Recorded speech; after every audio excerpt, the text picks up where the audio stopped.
ჩვენ უყურებთ ადამიანს, რომლის წინაპრებიც რუსეთის იმპერიამ ოსმალეთში გადაასახლა. 2 საუკუნის შემდეგ დაბადებულ კაცს არც მშობლიური ენა დაუკარგავს და არც საქართველოს სიყვარული. სამშობლოში დაბრუნებულს იგივე გზის გავლა უწევს, რაც მის წინაპრებს.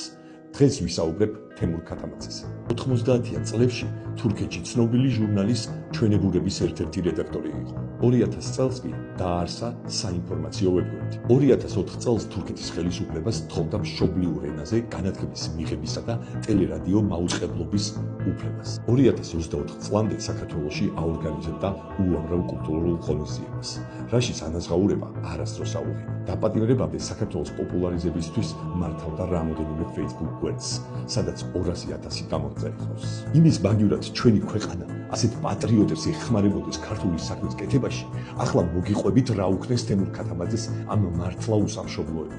სამჯერ უთხრეს უარი საქართველოს მოქალაქეობაზე, ჩამოართვეს ბინადრობის უფლება, აჯარიმეს, აპატიმრეს, ხელმეორედ აპატიმრეს, 48 დღე აშიმშილეს და ახლაც ტყვეობაში ყავთ. სისტემასთან მრავალწლიანმა ბრძოლამ ის აქტივისტად აქცია და ყველა მიტინგზე პირველი იდგა.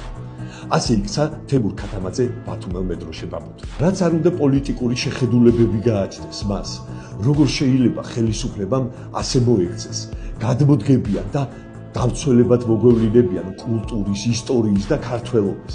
აი თქვენ პატრიოტებო, როგორ დუმხართ ასე რო უყურებ დაჩაგრულ პატრიოტ კაცს, თავისუფლება რეჟიმის ტყვეებს.